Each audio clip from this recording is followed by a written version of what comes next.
Regardez ces parois devant nous. Nous pénétrons dans le système lymphatique. Pénétrer dans le corps humain pour le soigner de l'intérieur. En 1966, dans le film Le Voyage fantastique, c'était de la science-fiction.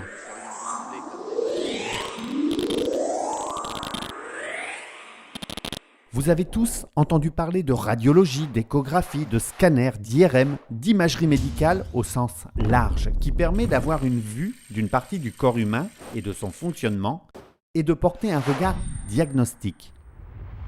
L'imagerie interventionnelle, c'est la possibilité de se servir de ces outils d'observation pour guider des instruments miniaturisés qui vont permettre aux médecins radiologues d'intervenir sur les lésions sans scalpel et donc sans ouvrir le corps, aussi bien pour le diagnostic que pour le traitement.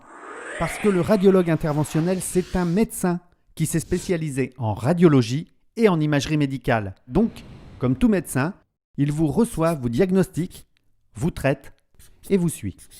Et comme tout spécialiste, il a ses domaines d'intervention, le cancer, la douleur et les urgences comme les polytraumatisés notamment. Cette femme fait une hémorragie du postpartum quelques heures après son accouchement. C'est une complication heureusement rare mais qui peut être dramatique après un accouchement. Le radiologue interventionnel pratique une embolisation artérielle. Un petit cathéter est introduit sous contrôle radiologique dans l'artère fémorale jusque dans les artères utérines qui saignent. Le radiologue injecte un produit au niveau de l'artère utérine qui va permettre d'arrêter le saignement et ainsi lui sauver la vie tout en préservant son utérus. Une fracture tassement d'une vertèbre cause des douleurs insoutenables à cet homme. Le médecin radiologue va d'abord introduire une aiguille au travers de la peau en se guidant en temps réel grâce au scanner. Il va ensuite injecter du ciment pour stabiliser la fracture et faire disparaître la douleur et permettre à ce patient de retrouver le sourire. Cette femme a une tumeur du rein assez petite pour être détruite par le radiologue. Grâce à la précision du scanner interventionnel, il va placer des aiguilles et délivrer une énergie qui détruira en quelques minutes les cellules tumorales. Le guidage scanner permet d'éviter et donc d'épargner les organes fragiles comme les vaisseaux sanguins et les nerfs.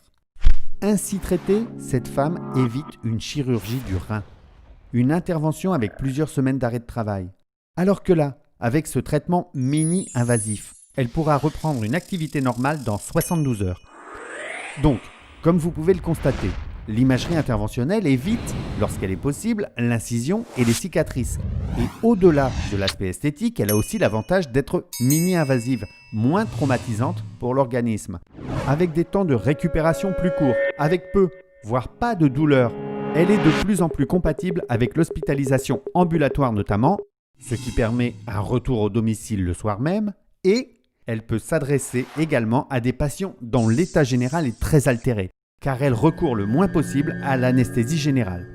L'imagerie interventionnelle est de plus en plus une alternative à la chirurgie lorsqu'elle est possible. Elle est une solution de diagnostic et de traitement supplémentaire au service du patient.